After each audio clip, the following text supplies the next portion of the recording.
Hello, welcome back to the Brendan O'Neill Show with me, Brendan O'Neill, and my special guest this week, Miriam Cates, the Member of Parliament for Penistone and Stocksbridge. Miriam, welcome to the show. Thanks for having me on. I'm really delighted to have you on. There is a big issue I feel that people should be talking about, and that's the question of the gender reform bill in Scotland, the impact it might have on all sorts of issues. Firstly, women's rights, also the constitutional arrangements between England and Scotland and the broader United Kingdom. Lots of big political and social issues are thrown somewhat into the air by this bill and the debate around the bill. I know you have some very important views on this, and I want to kick off by asking you about something that happened in the House of Commons last week that lots of listeners will have seen, lots of people around the country will have seen, which is that you made a very pointed, important intervention in this discussion, and you were rather rudely talked about by one Lloyd Russell-Moyle, Labour MP, who jabbed his finger at you, accused you of being transphobic, said that you were pretty outrageous. And I didn't realise he also crossed to the other side of the House and sat there and stared at you. I didn't realise that until I read Rosie Duffield's piece about this incident. So could you just outline exactly what happened and what it felt like for you to be on the receiving end of that kind of commentary? Yeah, sure. So as you've said, the government announced last Tuesday that they were going to essentially try to block this gender recognition reform bill for the reason that they believe that it will affect equalities law across the UK and not just within Scotland, and therefore it's outside the remit of what Scotland can legislate for, and also wider concerns about the safety of women and children, as you said. And so there was what's called an urgent question about this issue, where the Secretary of State for Scotland read out what the government was going to do, and MPs could ask questions. Now, I couldn't attend that. I was in another meeting. But then the Scottish National Party called for an urgent debate, we call it an SO24 debate, which is very rarely granted. I'm not sure there's been another one, actually, during the time that I've been in Parliament. So a 2-hour debate at no notice about this issue, because obviously they're very upset with the fact that the government's intervened and they perceive to have, gone over their remit in terms of devolution. So this was an emergency debate. And so I, turned up to the debate. It's an area that I followed closely, particularly with regard to women's and children's safeguarding. And so I got up to speak in the debate to make the points that you've mentioned. Now, I expected to be heckled during the debate, because every time I have spoken about this issue and I've raised concerns about self-ID, about children being taken down a route of trans identification, things like that, members on the opposite benches have shouted at me. So I was fully expecting that. And indeed, they did not disappoint, and they heckled me all the way through. But I suppose I wasn't expecting what happened next, which, as you said, Mr. Russell-Moyle said that my speech, I think, was the worst speech he's ever heard, and was transphobic and bigoted, etc. Now, unfortunately, far too many women, when they do speak up about women's and children's safeguarding, do get met with that response. But I don't want to make a big deal of this, because I was in a safe place. I was surrounded by colleagues, including male colleagues, who are fully supportive of me and who did actually speak on my behalf, who intervened, who stood up in my defence, and who actually, in the case of Paul Bristow, physically moved to be next to me to make sure that I was okay. So, whilst it was unpleasant, I certainly was never unsafe, and I don't want to make too big a deal of it, because plenty of women have faced far, far worse. But I do think it's a very good illustration of what can happen and does happen when people raise legitimate safeguarding concerns, when they argue with reason and fact, and they're met by a pretty overreaction and an emotional response. So in some ways, that was a perfect illustration of what can happen when people raise safeguarding concerns. What was quite shocking for those of us who watched it, I think you're absolutely right.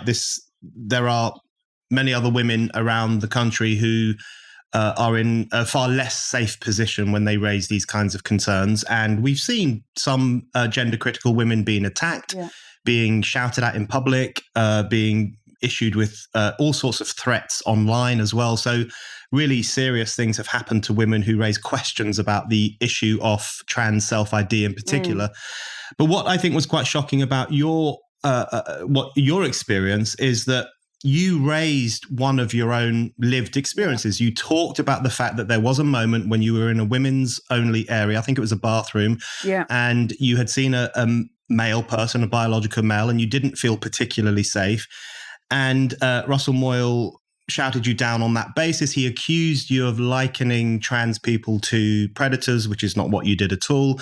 But one thing I found quite striking is in identity politics, in contemporary politics, we're so often encouraged to listen to the individual's lived experience, to pay heed to what people go through in their daily lives and to take it seriously. But when it comes to women who talk about the importance of women-only spaces, the importance of sex-segregated spaces, we're not ever encouraged to listen to that. And in fact, we're supposed to shout it down and encourage europhobia and bigotry. There's a real double standard there, isn't it, in terms of who is allowed to speak and who is not allowed to speak? Yeah, absolutely. And it was incredibly ironic, really, in retrospect, that I'd raised this situation where I had felt unsafe and under threat. And it was responded to with, an attempt to silence me and discredit what I was saying. But I think it exposes what's underlying the point of view that says that, men can be women and we've got to accept that, which is that it's not a debate. It's not a point of view that's based in reality in any sense. And, I've got a scientific background. I used to be a biology teacher. I mean, to say that men are stronger than women is just a fact. To say that almost all sex offences are committed by men is just a fact. I mean, when we meet a new person, there's nothing really more important than we need to know than their sex. Because from an evolutionary point of view, from a biological point of view, as a woman, you need to know if that someone is a potential threat. As a man, you need to know if that someone is a potential rival. I mean, that's just evolutionary facts, and it's the same in all species or all mammalian species. So that's not controversial. But if you don't accept those basic facts, then you suddenly start thinking that women who expect that men may be predators or who are nervous of men are not based in reality, but they're actually prejudiced, they're actually bigots, they're actually trying to be judgmental, which isn't true at all. And even if a man never committed, even if no more sex offences were ever committed by men, ever again in future, women would still be frightened of men that they don't know in intimate spaces, because we are evolved to feel like that for very good reason. So it's a complete denial of reality to say that a woman should see a man in a space like that whose intentions she does not know and not be frightened. It's just fact. And if we can't accept those basic facts of biology and reality, then how can we have a sensible debate about this? So on that question of truth and reality and science, one thing I did want to ask you about the broader issue of the gender reform bill, and I guess this really pertains to the broader question of transgenderism and the idea that people can change sex. One of the issues with the bill, I think, and one of the reasons it's raised concerns with lots of people, is because it would speed up the process through which someone could ostensibly change gender. It would reduce it to 3 months. It would also allow 16-year-olds to go through that process, which raises all sorts of questions about young people. And we've already seen Nicola Sturgeon tie herself in knots by saying, well, I'm not sure 16-year-olds should be allowed to go to the pub and get drunk, but maybe they should be allowed to change their gender, which is a far more consequential decision to make than having a pint.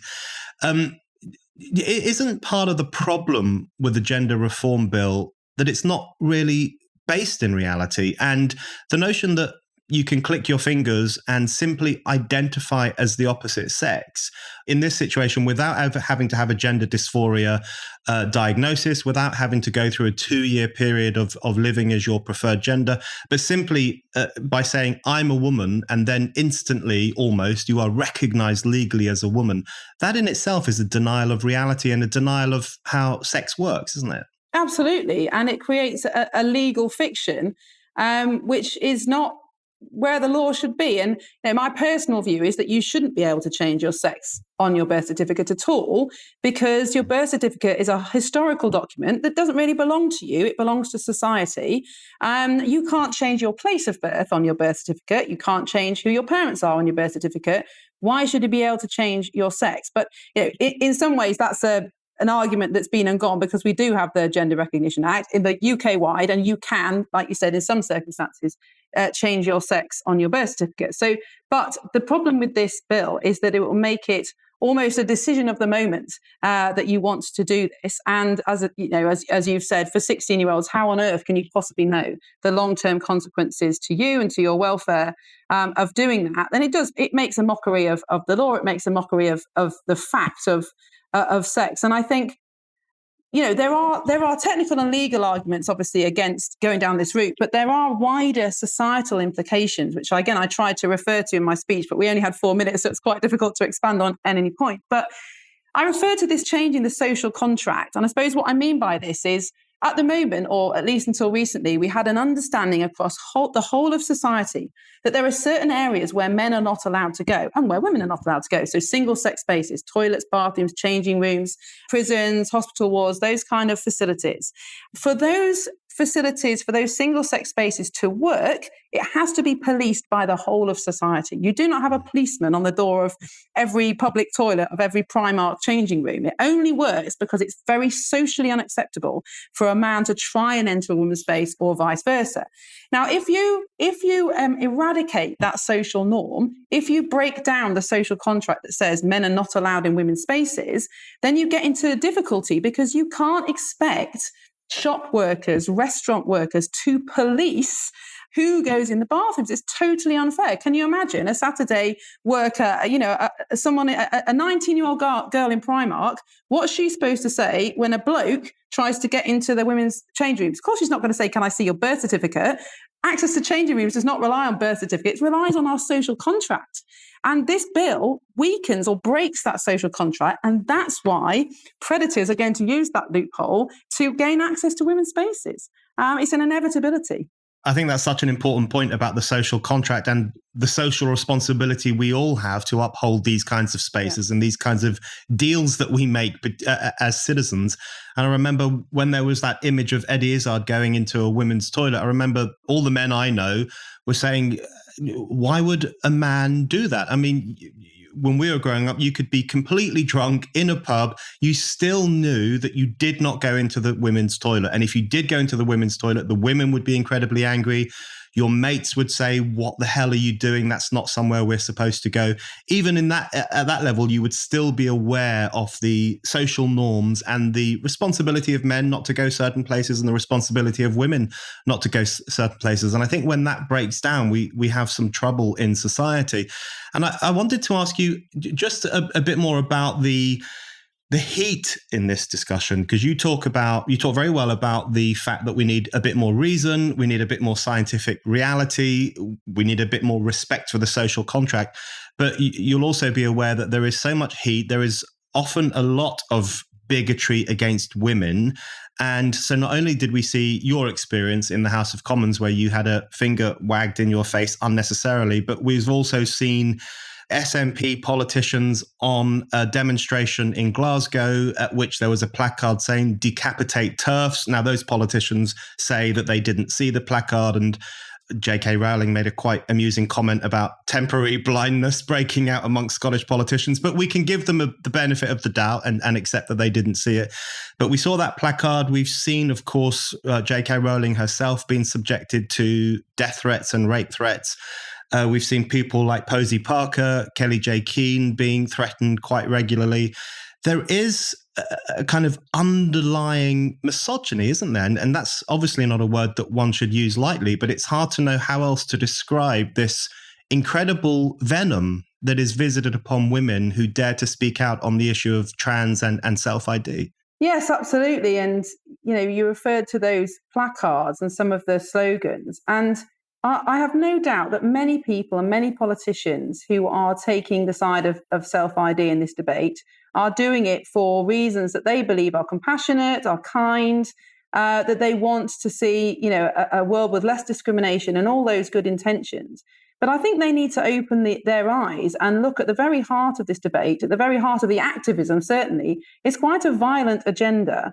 A violent agenda that can't really engage with rational arguments. In fact, doesn't want to engage in rational arguments. And I think At the start of all this, some of the activists, their hashtag was no debate. And they literally wanted no debate. Now, you could perhaps infer that's because they don't have any reasoned arguments based in science and fact. And they know that there is nothing underpinning this philosophy, really. But it's very telling that they won't engage with those arguments. And of course, when we do see social breakdown, when we do see the breakdown of social norms and cultural traditions, and let's remember, there is no civilized society in history that hasn't separated men and women in intimate spaces, and there's good reason for that. But when you do break down those social norms that some would call oppressive, it's women and children that suffer.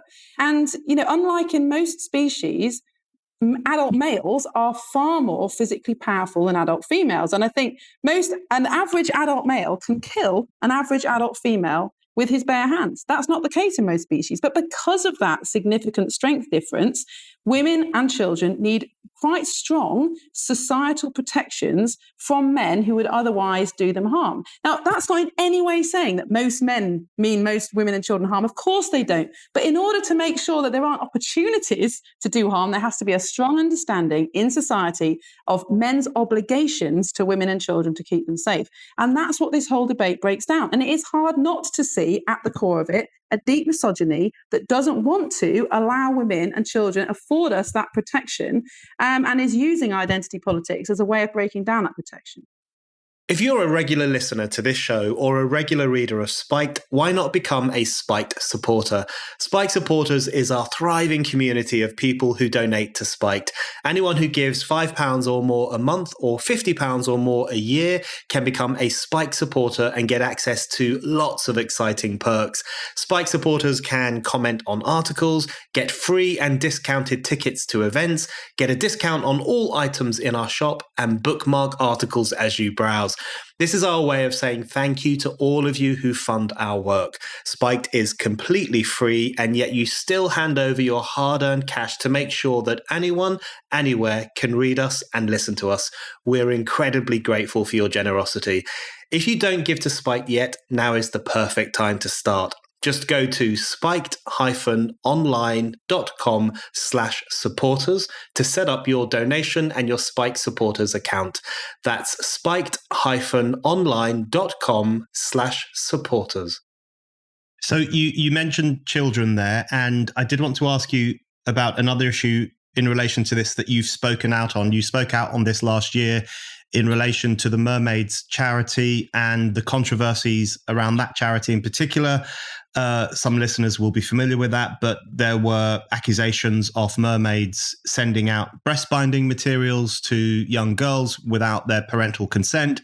We know that there was an individual associated with mermaids who could be described as, I guess, paedophile adjacent. At least he spoke at a conference that was essentially a conference for paedophile rights. Another person associated with mermaids was photographed in a girl's clothing and in a sexually provocative way. I mean, these are quite serious issues, aren't they? In terms of, if you have a charity that presents itself as having the best interests of certain young people at heart, but it behaves in a way that is highly questionable, to put it mildly, that raises lots of serious questions about child safeguarding in relation to the trans question, doesn't it? It does. And safeguarding only works when you assume that everybody who wants to work with children is a potential predator. Now, nobody wants to be overly suspicious. We all want to be trusting. We all want to give people the benefit of the doubt. But the whole point of safeguarding in schools, of following the DBS checking process, etc., is to assume that everyone who wants access to children potentially could be a predator, and to treat everybody equally with that respect, whether you've known them for years or whether it's the first time they've crossed your path.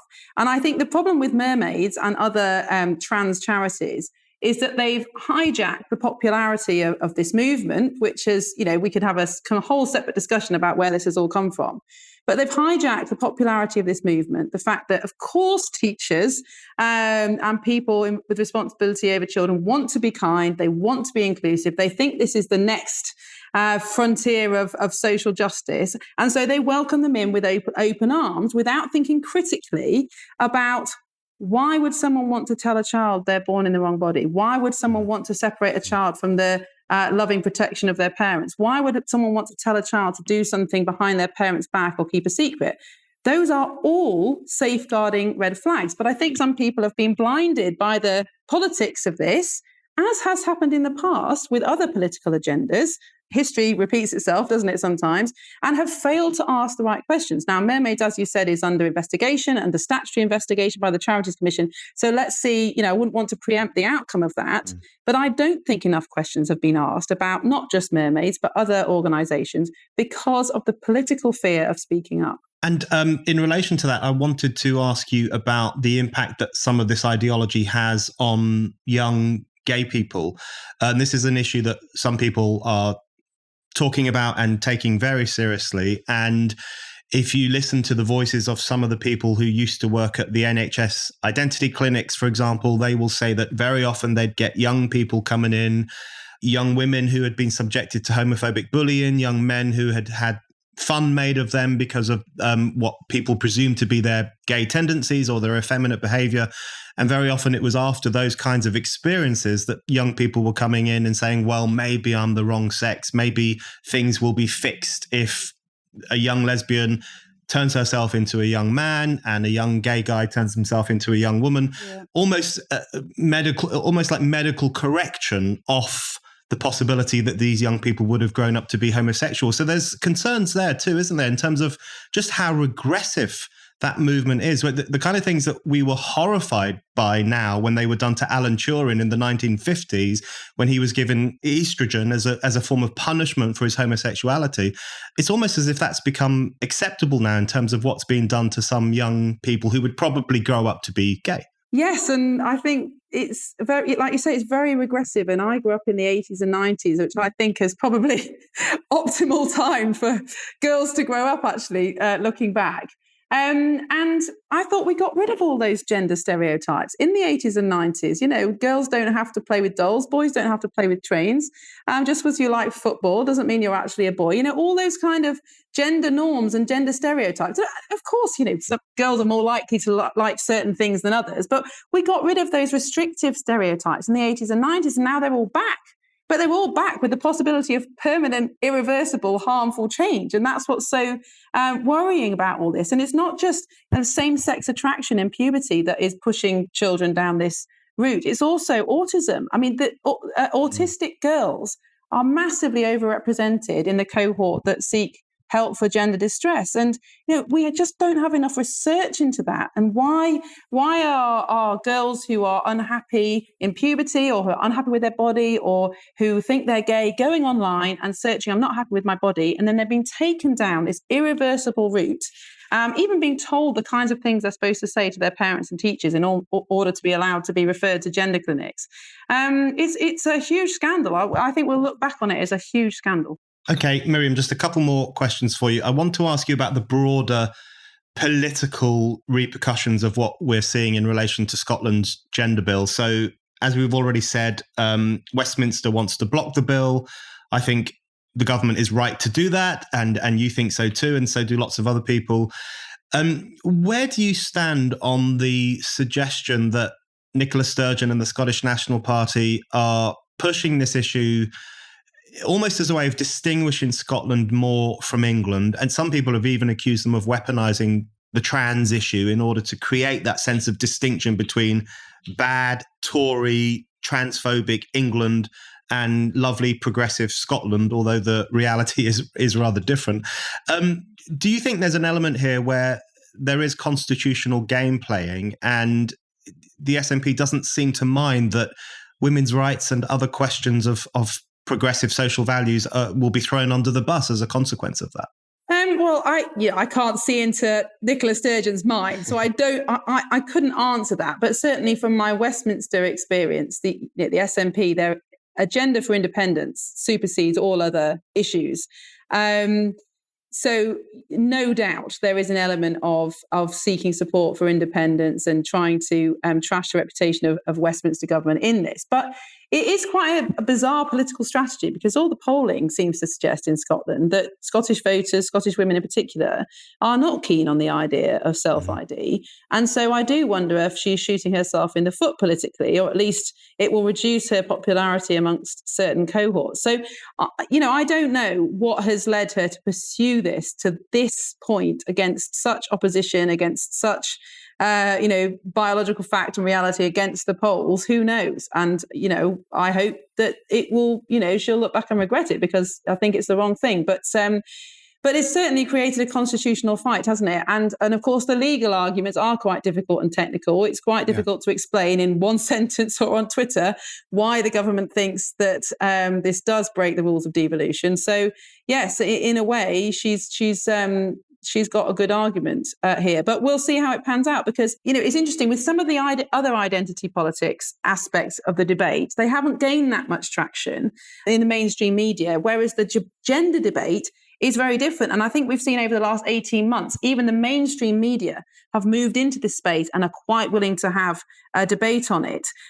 So I think the salience of it is increasing in the public's mind. And so I wouldn't be surprised if there is backlash in Scotland.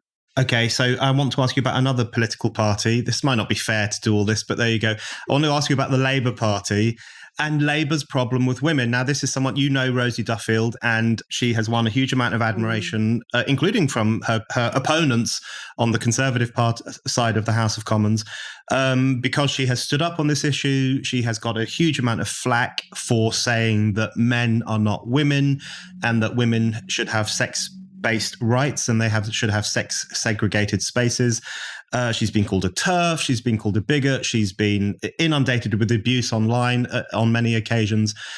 And she has spoken openly now about Labour's woman problem and the fact that there are quite significant numbers of people in the parliamentary Labour Party, as well as the broader Labour Party, who seem, firstly, incapable of saying what a woman is, and also consequently incapable of standing up for women's rights and the idea of women's rights. How severe do you think Labour's woman problem, as Rosie Duffield describes it, how severe do you think that has become? And do you think it's going to have consequences for Labour when it goes to the polls and asks for women to vote for it? Well, there's certainly a core of women who once voted Labour, once were very strong supporters of Labour, who now say they never can until Labour sorts this issue out and can define women and will stand up for women's rights. Now, how big that core is from a political point of view and whether it would make much difference in an election, I don't know. But certainly I have women writing to me every day saying, I used to be a Labour voter, but now I could never vote Labour at the moment, or I'm going to vote Conservative at the next election. So there's a lot of strength of feeling. How many that it translates into on polling day, I don't know. But, I think Rosie is a hero because she has been so persistent and so brave. And for me, when I stand up and speak about this, I know that almost all my colleagues support what I'm saying. They are openly supportive, openly back me up. Lots of people on our side of the house speak up on these issues. So, I don't have to face that. And that makes a huge difference. But for her, she is so isolated and has been treated really badly by her party. And so it's taken extraordinary bravery for her to keep going. But Labour are going to have to address this because it may not cost them votes at the next election, who knows. But if they go down a path of self-ID, if they take on this, go on this journey as Scotland have, but there will be severe consequences for society. They're going to have to find their way through on this. Okay, Miriam, my last question for you is on, I guess, the political realignment and whether this issue that we've been talking about speaks to that political realignment. So identity politics seems to have thrown politics as we knew it up in the air. The culture war is being fought all over the place. I think the left is on the wrong side of the culture war in so many ways. We've already witnessed a situation where more working class people have been voting for the Conservative Party. So the Conservatives have sometimes referred to themselves as the working class party now. And now it seems possible that the Conservative Party will also be the party that will stand up for women's rights and the party that will stand up for gay rights, while Labour potentially goes down the gender rabbit hole that means that they have less and less respect for those values. Do you think there's a political realignment taking place, not only in terms of class, but in terms of these social issues, which means that the Conservatives are making better choices at the moment than Labour is? I hope so. There's certainly a realignment. And I think we're seeing that in all of the Western world and not just in this country. And it's up to conservative centre-right parties to try and capitalise on that, really, speaking bluntly. But I don't think at the moment our party, Conservative Party, has capitalised on that sufficiently, hasn't really dug into the drivers behind this realignment. And I think that's because we're seeing it through certain lenses. So obviously we got behind Brexit. We were the party of Brexit that saw that vote through. And that got us through the 2019 election with a very good result. But I think we've got to look a lot deeper to why all these issues are related. So the rapid change in culture, the rapid deindustrialization of the North, the breakdown of the family, the huge difference now between the educated elite and everybody else in terms of social attitudes. It's that division that has driven this political realignment. And I don't think we've dug into it fully yet at all. And we perhaps skimmed the surface. And I think what's so interesting about this gender debate, why it's perhaps getting so much salience in Westminster compared to some of the other identity politics or for example, the immigration debate until recently, is that it cuts across all social classes. So if you're wealthy and educated and part of the elite, mass immigration doesn't really affect you. If you're a wealthy elite, family breakdown and the destruction of marriage doesn't really affect you because upper middle class people still get married and they still stay married and their children benefit from that. But it doesn't matter how rich you are, if you are a woman and you don't know if a man is going to come into your changing rooms, or if you want to send your child to school where they're not going to be indoctrinated, and even the best schools, the most expensive schools in the country can't protect your child from this, then suddenly you're interested. And that's why I think it's got so much salience, not just in the country, but among the Westminster elite, because nobody is safe from this. And I hope that will actually be a really positive way of leaning into the other forms of the identity debate, because they're all related. They're all about this decision. Do I get to define who I am, or do I have obligations to the rest of society that outweigh, my own personal choices? So, it's going to be very interesting the next few months and years. Miriam, thank you very much. Thank you.